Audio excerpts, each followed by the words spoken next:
Wednesday, update 7. I didn't know how I made all this appear.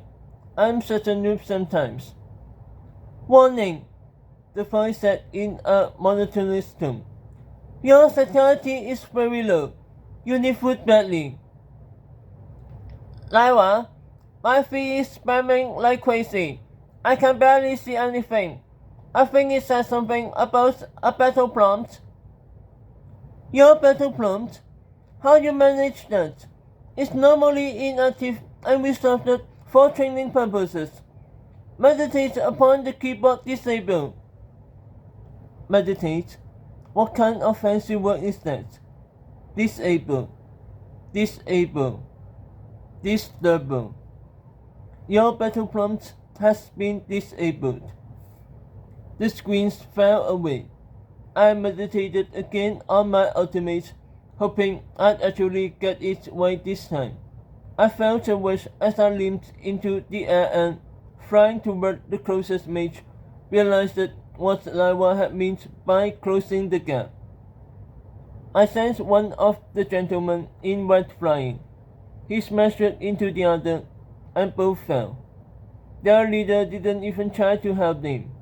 He just ran away.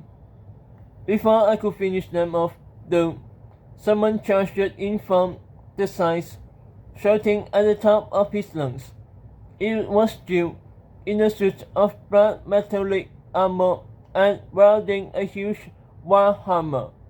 He went in and stole my kills. What a guy. I got some XP from that, since I did most of the damage, but still. Plus 90 XP, 1377 over 2000. Plus 900 XP, 1467 over 2000. Nice job, he boomed. Guess the mayor was right after all. You really are Felix Shanhan's secret weapon. Ignore him. Gadly, I began splinting self again. To my right, armed villagers began pouring out of an alleyway, most no older than 13.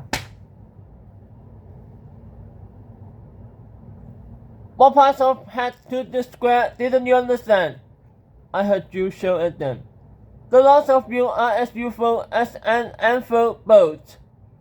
My ult was on cooldown again, but the cooldown on dash was only 15 seconds, so I activated that and zoomed forward a mere 2 blocks. This did little to close the gap between me and the black water pigman, who seemed to be slipping away.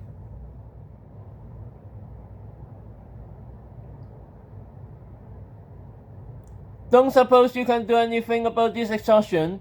It's lowering my movement speed by... Wait, how much does it lower once? With a soft green light, my exhaustion wore off. Laiwa had used a spell called Revitalize. She followed it up with Grace of Alun. It's one of the basic buff spells all wizards can learn and increases your movement speed by 20%. No longer exhausted and pushed by magical wind, I nearly caught up to the magician before he fled into one of the staircases going into the mines.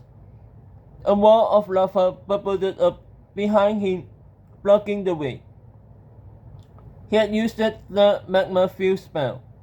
The lava is controlled to move and couldn't be extinguished or dispelled in any way.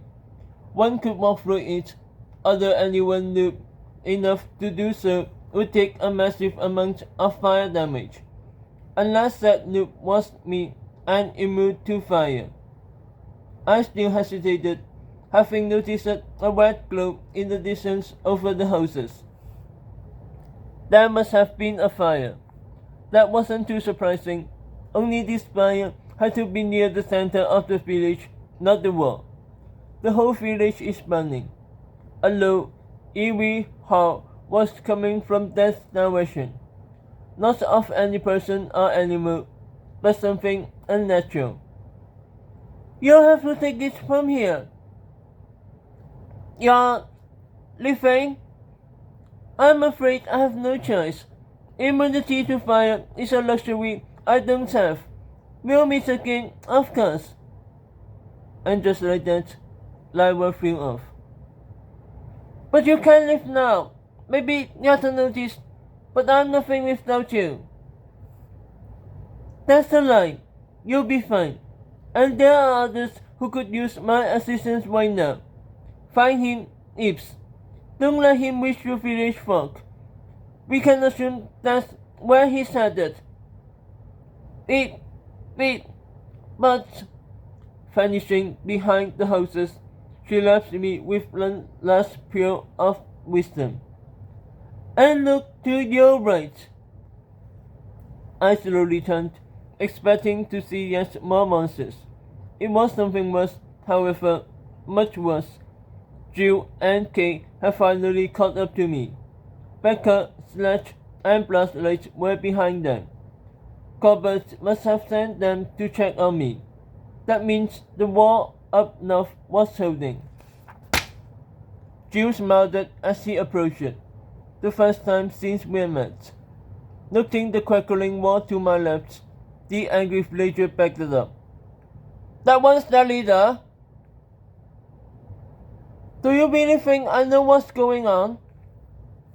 Becca skidded to a halt and gave the wall a forceful look. Why do I get the feeling you were meant for this situation?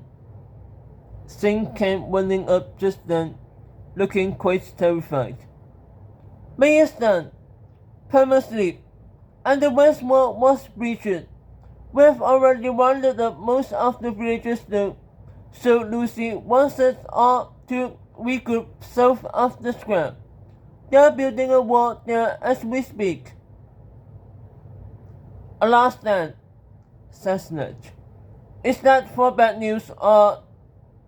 Singh turned his head slowly, as though suggesting we look behind him. Not exactly. Past him, a number of people were approaching. Well, from the distance, they looked like people, humans with really pale skin, tighter clothes, but I couldn't help noticing the way they shimmered, their outstretched arms, and their jade-colored eyes. Wait, Jill spat. I tell you folks I've seen worse, but they'll be alive. Blaster moved in behind him. I hate to say it, guys, but this might be the day the ice cream stand begins serving only one flavor. Jill laughed nervously. What are you talking about? Weren't you the one who said if the monsters ever look control of this place, they'll serve only slime ball flavored ice cream? Must be once. Sounds like something he said. With those words, the others within their place. Their silence said more than words ever could. Ways are pretty terrible, I guess. I read about them in one of the Lost Keeps libraries the other day. History of Euphoria, Volume 9. It mentioned something about how zombies are merely the reanimated, mindless, while awake is driven by power from a darker realm.